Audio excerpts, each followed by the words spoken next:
Marami ang nagtatanong kung talagang magjowa na ba sina Kim Chiu at Paolo Avellino. Spotted kasing magkasama na naman sina Paolo at Kim sa wedding ng co-star nila sa What's Wrong with Secretary Kim na si Angeline Quinto.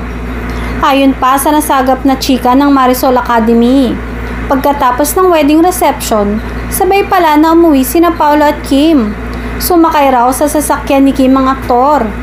Hindi nga lang ito ang unang pagkakataon na magkasama kung umuwi ang dalawa.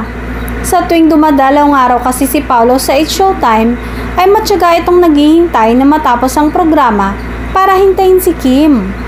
Maging sa taping din umano ay kahit tapos na si Paolo ay nasa tent lamang ito at naghihintay na matapos ang set ng aktres.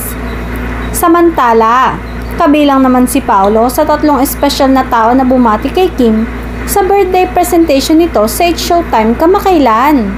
Nag-greet din kay Kim si Direk Loren Jogi at ang ama nito. Bagaman nagbigay lamang si Paolo ng video message, marami pa rin ang natuwa at kinilig. Pinapalagay nga ng kanilang fans na ito ang tatlong lalaking nagpapasaya ngayon sa aktres.